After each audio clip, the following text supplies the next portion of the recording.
Assalamualaikum warahmatullahi wabarakatuh. Bagaimana teman-teman kabarnya hari ini? Semoga kita selalu dalam lindungan Allah Subhanahu wa Ta'ala. Nah, Miss akan melanjutkan materi. Setelah kemarin kalian mengetahui tentang apa itu cerita fiksi, kali ini kita akan mempelajari mengenai cara membuat atau menulis sebuah cerita fiksi. Bagaimana langkah awal ketika kita menulis cerita fiksi? Langkah awal yang pertama adalah kalian harus tentukan dulu tema cerita apa yang akan kalian buat. Tema cerita ini merupakan ide pertama yang sangat kita butuhkan untuk memutuskan menulis sebuah cerita. Jadi, supaya cerita bisa hidup dan terarah, tentukan dulu lebih awal tema cerita yang akan kita tulis. Tema cerita ini bisa berupa bertemakan keluarga, bertemakan persahabatan, bertemakan alam, dan lain sebagainya. Setelah kalian menentukan tema cerita, kalian bisa menentukan tokoh dan watak yang ada di dalamnya. Untuk memilih tokoh, kalian pilihlah nama yang menarik, karena untuk nama tokoh dan watak yang di dalam sebuah tokoh merupakan bagian dari bumbu cerita. Makanya penting untuk memperhatikan tokoh dan watak ini. Mungkin kalian pernah menonton atau pernah membaca sebuah cerita tentang Doraemon. Siapa sih yang tidak tahu dengan tokoh Nobita? Bagaimana watak tokoh Nobita? Dia orang yang ceria, kemudian dia juga memiliki watak ceroboh, kemudian dia juga mempunyai watak pemalas. Nah, berbeda dengan watak tokoh yang lainnya, temannya Nobita, yaitu Suneo. Dia memiliki watak seorang yang sombong, karena seringkali Suneo, kalau kita tonton film atau cerita tentang Doraemon, Suneo ini selalu memamerkan barang-barang yang dia miliki. Berarti dia memiliki watak sombong. Nah, dalam menulis sebuah cerita fiksi, kalian boleh tentukan tokoh yang ingin kalian tulis sendiri dan wataknya bagaimana. Setelah itu, kalian juga harus menentukan alur cerita yang akan kalian lakukan atau yang akan kalian tulis. Alur cerita ini bisa alur maju, alur mundur, atau alur campuran. Maksudnya apa, Miss?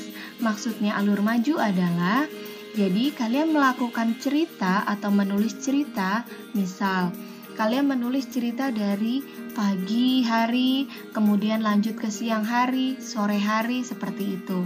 Atau kalian menceritakan sebuah kejadian di mana dia berurutan dari awal sampai akhir. Sedangkan alur mundur adalah kebalikannya.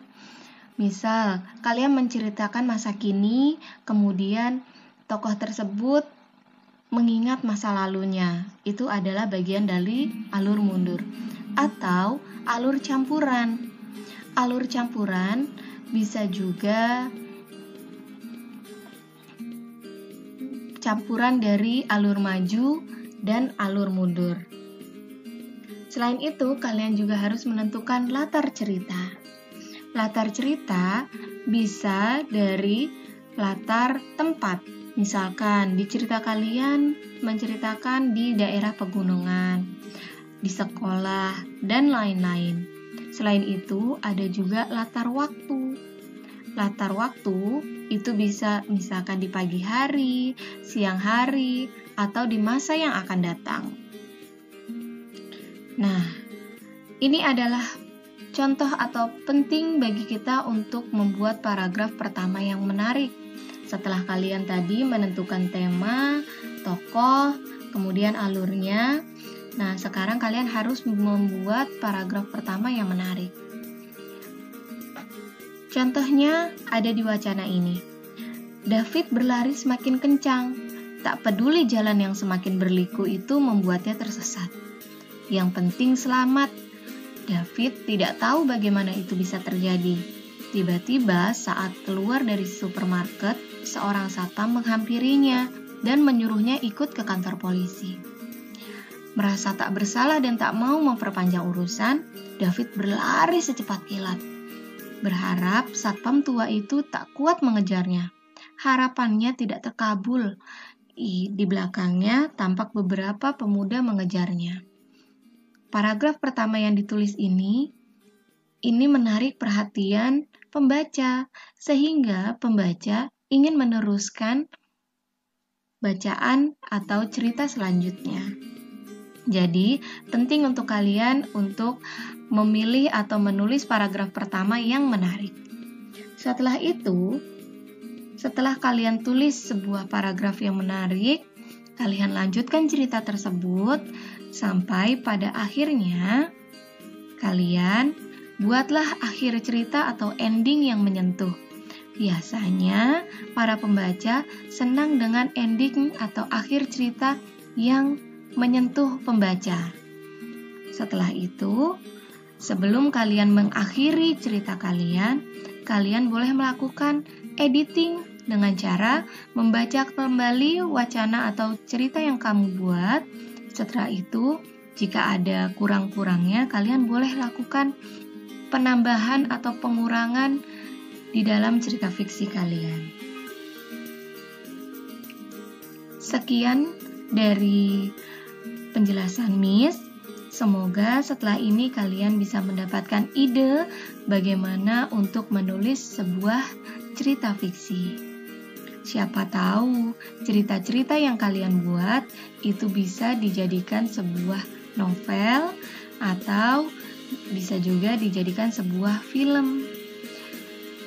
Banyak-banyaklah berlatih menulis, insya Allah itu akan melatih kemampuan kalian dalam bercerita. Sekian dari Miss. Wassalamualaikum warahmatullahi wabarakatuh.